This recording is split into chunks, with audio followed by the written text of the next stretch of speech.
네, 앞서 보신 내용 취재한 보도국 한솔 기자와 함께 좀 더 자세한 이야기 나눠보겠습니다.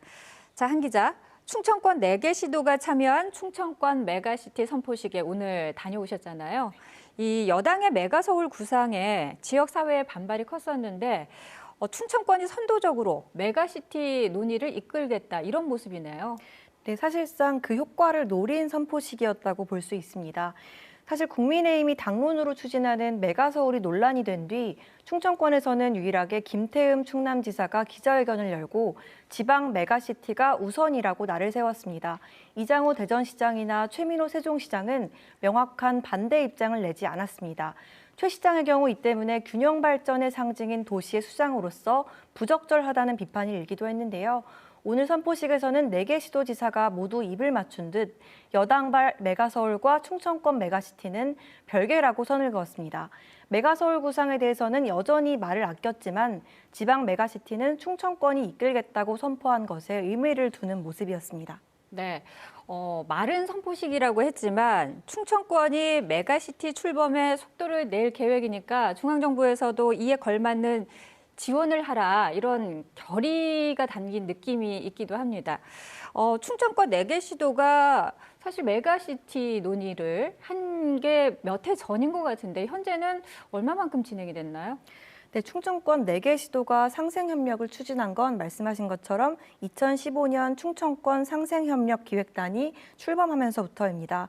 당시에는 단순한 공조 차원에 그쳤지만 민선 7기 들어서 지역별 메가시티 건설이 유행처럼 추진되면서 본격화했습니다. 민선 8기에 들어서도 이름은 특별지자체로 바꿨지만 내년 1월 출범을 목표로 합동추진단을 꾸렸는데요. 다만 몇 가지 합의가 지연되면서 출범 시기가 당초 내년 1월에서 7월로 미뤄졌습니다. 하지만 앞서 논의를 이끌던 부울경 메가시티가 사실상 중단되면서 전국에서 추진 중인 메가시티 가운데서는 가장 속도가 빠른 편입니다. 충청권 메가시티는 지자체 간 협의가 끝난 만큼 연말까지 특별 지방자치단체 규약안을 만들게 되는데요.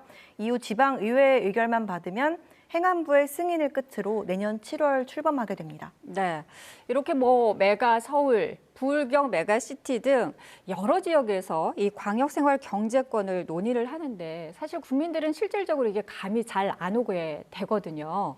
충청권 메가시티로 만들자는 이유가 무엇일까요? 네, 메가시티는 간단히 말하면 청년이 머무는 도시를 만들자는 겁니다. 지역에서 성장한 인재가 일자리를 찾아서 수도권으로 떠나는 현상이 반복되면서 지방은 이제 생존을 넘어 소멸을 걱정할 처지가 됐는데요. 지방에 4개 정도의 광역경제권을 만들어서 수도권 수준의 교통이나 교육, 의료, 문화 인프라를 만들어서 떠나는 청년을 좀 붙잡자는 겁니다. 이게 바로 메가시티인데요. 충청권 시도지사들도 오늘 행정과 교육, 재정 등 중앙정부의 권한을 획기적으로 지방에 이양할 것을 요구했습니다. 또 수도권 공공기관 이전이나 지방의대 신설, 또 의대 정원 확대, 광역교통망 구축 등 지역 현안에 대해서도 한 목소리를 냈는데요. 개별 시도끼리 경쟁하는 게 아니라 충청권 4개 시도가 공동으로 요구하면서 목소리 크기를 키우는 효과도 낼 수 있습니다. 네, 그러니까 이 충청권 4개 시도가 각자 경쟁하지 않고 함께 모여서 경쟁력을 더 높이자 이런 말씀이신 것 같은데 자, 이렇게 4개 시도의 합의가 결정이 났습니다. 앞으로의 전망은 어떻게 보십니까? 가장 큰 과제는 지속성입니다. 메가시티 논의는 지방 소멸이나 이번 메가서울처럼 특별한 이슈가 있을 때만 반짝 속도를 내는 게 현실인데요. 합동추진단 관계자는 지난 1년 동안 해결되지 않았던 문제들이 메가서울이 쟁점이 되면서 돌파구를 찾았다고 전했습니다. 이번 논의가 가라앉기 전에 속도를 내야 할 것으로 보입니다. 네, 이번에는 가시적인 성과가 꼭 있었으면 좋겠네요. 한솔 기자 오늘 이야기 잘 들었습니다. 네, 감사합니다.